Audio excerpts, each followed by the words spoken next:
Question क्या बोल रहा है कि हमें दिया हुआ है given that sigma x is equal to 50। ठीक है, sigma x is equal to 50 दिया हुआ है और n इज इक्वल टू हमें 5 दे दिया। जहां पर हमें समझना होता है सिग्मा इज इक्वल टू क्या होता है, योग, सभी संख्याओं का जोड़। जितने भी संख्या दिए होते हैं उन सभी का जोड़ क्या कहलाता है, सिग्मा कहलाता है।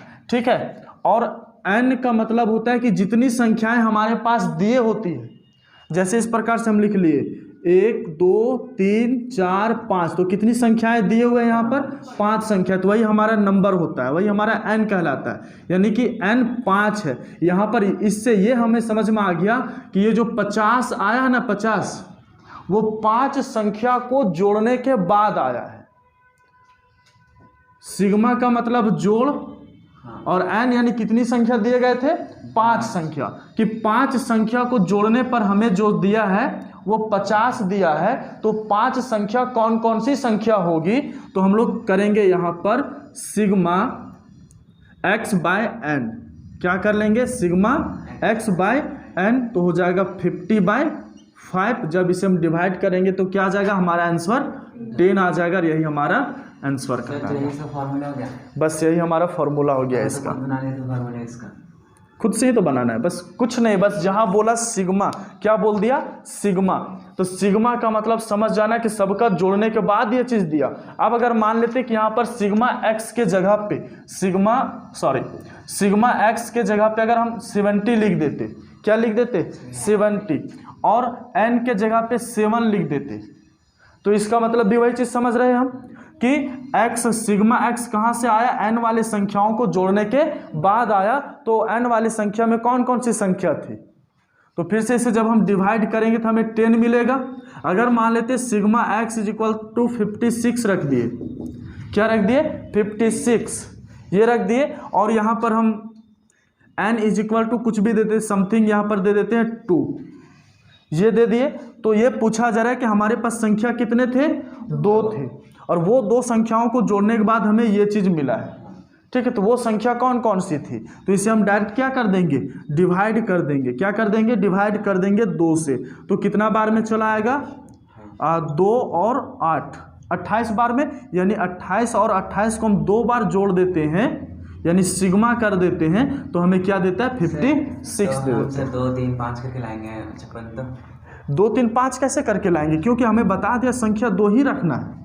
हम बोले कि कौन सा ऐसा, मान लेते हैं कि हम यहाँ लिख दिए 12, क्या लिख दिए, 12, बोलेंगे कौन कौन 2 संख्या को केवल जोड़ेंगे कि 12 मिलेगा, तो केवल 2 संख्या को जोड़ना है, तो 2 ही संख्या हम जोड़ने का प्रयास करेंगे, या तो 6 और 6 को जोड़ेंगे, या तो 7 + 5 को जोड़ेंगे, या तो 8 + 4 को जोड़ेंगे, या तो 9 + 3 को करेंगे, या 10 + 2 को करेंगे। केवल 2 ही संख्या को हमको जोड़ना है, क्योंकि हम n इज इक्वल टू क्या बता दिए, 2 बता दिए।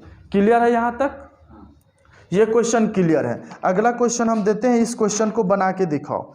Arithmetic mean in the table, है ना, यानी इसमें माध्य निकालना है, क्या निकालना है, माध्य, दैट मीन्स मीन। मीन में ये निकालना, हमारा मार्क्स यहाँ पर दिया हुआ रहेगा क्वेश्चन में, मार्क्स दे देते हैं 0 से 10, 10 से 20 और 20 से 30। छोटी सी क्वेश्चन लेंगे ताकि इजी से आप बना करके दिखा दो।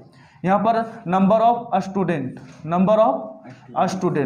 2 3 और 5 है, इसका हमें मीन निकाल के बताओ।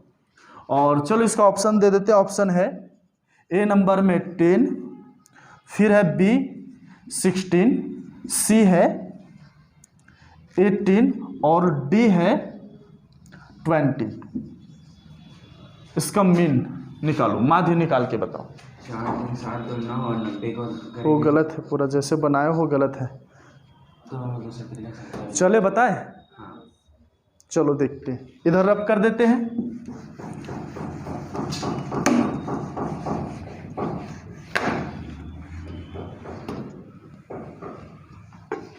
हमें यहाँ ध्यान देना है, जब भी माध्य निकालना हो, 10th स्टैंडर्ड में जो हम पढ़े थे बस उसी को फॉलो करेंगे। यहाँ पर भी हम लोग क्या पढ़े थे, पहले तो x वाले जो यहाँ पर ये मार्क्स जो दिया रहेगा, ठीक है, उसको हम अलग करेंगे। इसको हम लिख सकते हैं सिग्मा एक्स डैश के रूप में, इस प्रकार से लिख सकते हैं। तो यहाँ पर जो संख्या रहेगा ना, वो दोनों को पहले ऐड करना है, 2 से डिवाइड करना है। यहाँ पर ऐड करने पर हमें क्या मिलेगा 10, और 10 को जब हम 2 से डिवाइड करते हैं तो 5 मिल जाएगा। कोई दिक्कत नहीं है ना। अब देखो यहाँ डिफरेंट कितना का चल रहा है, 10 का डिफरेंट चल रहा है। हम 10 का डिफरेंट यहाँ कर लेते हैं, कितना हो जाएगा 15, और यहाँ 25 हो जाएगा। ये हमारा ऐप था, ये हम मान लेते हैं x, ठीक है। क्या मान लेते हैं x। अब f और x को हमको क्या कर देना है, इनटू कर देना है। तो 5 दूनी 10 बन गया, 15 तिया 45 और 25 पचे 125, ये बन गया। अब इसे हमें क्या करना है, टोटल करना है। क्या कर देना है, टोटल किसको करना है, जो हमारा फ्रीक्वेंसी पहले दिया था वो कितना हो जाएगा। फ्रीक्वेंसी हमारे पास 8 2 10 हो गया, और इसे 45 55 25 180 हो जाएगा। देखो ठीक है, क्या हो जाएगा 180। अब हमारे पास मीन का फॉर्मूला क्या होता है, sigma F x by sigma F. ये हम कर सकते हैं, सिग्मा एफ, ये हमारा सिग्मा एफ हो गया, और ये हमारा सिग्मा एफ एक्स हो गया। तो सिग्मा एफ और एक्स हमारे पास 180 है, और सिग्मा एफ हमारे पास क्या 10 से 10 चला गया, तो बच गया हमारे पास केवल 18, और यही हमारा सी नंबर ऑप्शन में था। नहीं आप दे भी नहीं किए सी नंबर कैसे नहीं दिए थे, ये हो गया। हाँ चलो, कोई भी बड़ा कैलकुलेशन नहीं रहेगा, क्योंकि ऑब्जेक्टिव टाइप अगर क्वेश्चन पूछेगा तो उतना बड़ा कैलकुलेशन तो देगा नहीं। अगर उतना बड़ा देगा तो फिर बच्चे उतना ज़्यादा फास्ट करेंगे कैसे। नेक्स्ट क्वेश्चन हमारे पास है, नेक्स्ट क्वेश्चन है कि इफ मंथली, बोल रहा है इफ मंथली इनकम्स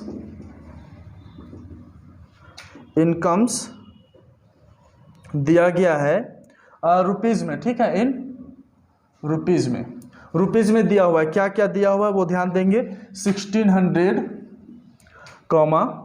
1500, उसके बाद 1400, और उसके बाद 1525, 1625, और उसके बाद दिया हुआ है 1630। ये हमारे पास इनकम दिया हुआ है। अब फाइंड और क्या करना है सो ध्यान देना कि ऑफ 6, यहाँ से हम अपने स्टेटमेंट को लेते हैं।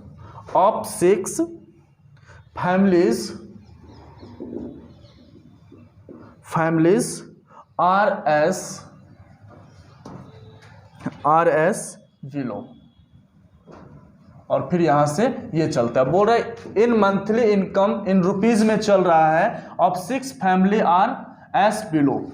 यहां पर बोला कि आपके पास ये जो चल रहा है, अब इसका हम लोग निकालेंगे एवरेज, तो लिख सकते द एवरेज इनकम इज। इतना करने के बाद द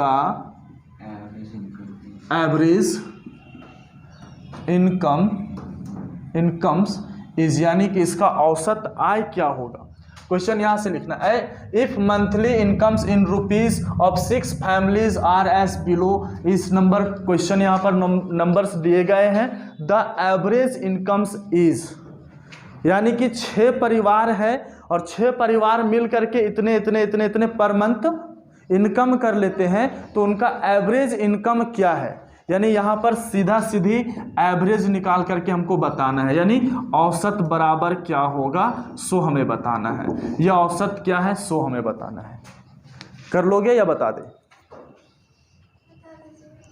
औसत में हमेशा याद रखना है कि अगर कुछ औसत दिया गया है, अगर हम बोलते कि 6 व्यक्तियों का औसत 22 है, 6 व्यक्ति है और उसका औसत कितना दिया गया है 22 है, तो संख्या में कितना आएगा। तो जब भी औसत दिया रहेगा तो गुना कर देना, जितना फैमिली बोला जाएगा उतना से गुना कर देना है।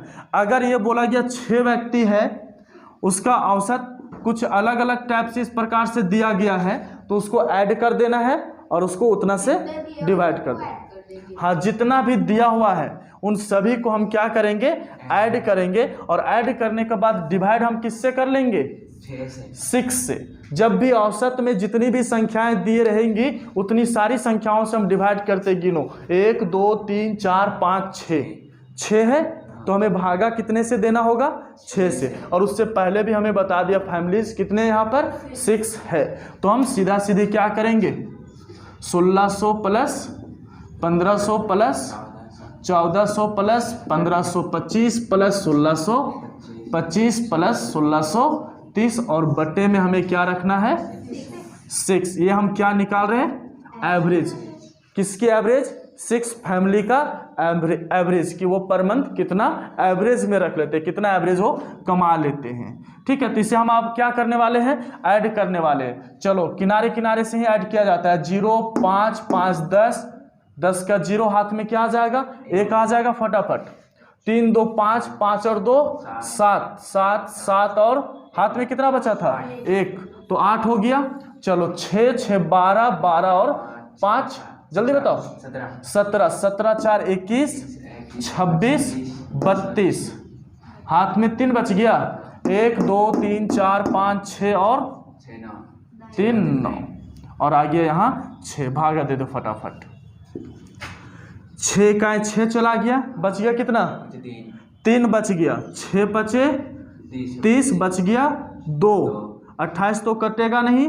6 चौक 24 बच गया 4, 6 छक 36 पॉइंट समथिंग समथिंग जाएगा, कुछ जाएगा 6 7 7 या 6 6 ऐसे समथिंग जाएगा। तो हमारे पास आया 1546.667 मान लो इस प्रकार से आया। अब यहाँ पर ध्यान देना है एक चीज़ और। मान लेते कि ये तो हमारा आंसर आया लेकिन ऑप्शन अगर ना मिला तो? ऑप्शन नहीं मिला तो क्या करेंगे? इसका ऑप्शन कुछ इसी प्रकार से दिया गया है। फर्स्ट ऑप्शन है 1547, सेकेंड ऑप्शन नहीं, बिल्कुल नहीं, वही चीज़ को दिखा रहे हैं। अगर हम प्रक्रियाएं सही चला रहे हैं तो हमारा गलत हो नहीं सकता है। ठीक है, और गलत नहीं हो सकता है तो कुछ तो होगा ही होगा। अब यहाँ पर ध्यान दो कि जो हमारे पास आंसर आया, अगर हम कहीं दुकान में कोई भी चीज़ खरीदारी करने के लिए जाते हैं और कुछ समथिंग में आता है, या तो कुछ कम देते हैं या तो कुछ बढ़ा के दे देते हैं, या तो 1 रुपया कम। जैसे अगर 199 रुपया लिखा हुआ है किसी भी वस्तु का रेट, तो हम कितना देते हैं उसे? 198 तो कभी नहीं देते हैं। क्या देते हैं? पूरा 200 रुपया दे देते हैं।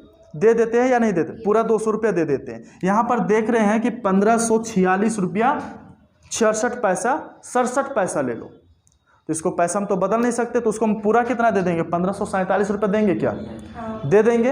वो तो कम देंगे तो मानेगा नहीं, हमसे ही ज़्यादा लेगा, तो हम 1547 उसे दे देंगे। ये हमारा सही ऑप्शन हो जाएगा। हाँ, मतलब उससे थोड़ा अपने से थोड़ा सा कॉमन सेंस लगा देना।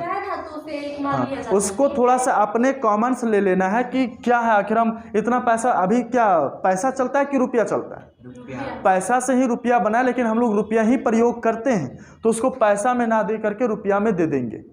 अगर हम ऑनलाइन भी करते हैं तो ऑनलाइन अगर उसको हम दे रहे हैं, पेमेंट दे रहे हैं, तो भी इतना नहीं करेंगे। करेंगे क्या? बिल्कुल नहीं करेंगे, उसे पूरा पूरी करेंगे। या तो बोलेंगे 1 रुपया कम दे देंगे, 1545 दे देंगे, है ना, या तो 1547 दे देंगे। तो इस प्रकार से कॉमन यहाँ पर देख लेना। ये नहीं सोच जाना कि पॉइंट आ गया हमारे पास तो ऑप्शन में पॉइंट है ही नहीं, तो गलत नहीं समझ लेना। वहाँ पर थोड़ा सा कॉमन सेंस लगा लेना है। कोई दिक्कत? बन जाएगा। और क्वेश्चन को देखते हैं।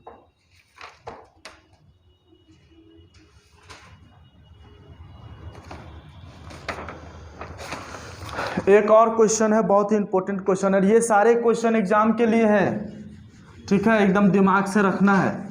क्वेश्चन नहीं आना है। मैथ में पूछ रहे थे ना कि सर इकोनॉमिक्स का मैथ वाला जो नंबरिकल क्वेश्चन आएगा स्टैटिस्टिक्स में, वो किस टाइप का क्वेश्चन आएगा, तो लो किस टाइप का क्वेश्चन आएगा सो दिखा रहे हैं। ठीक।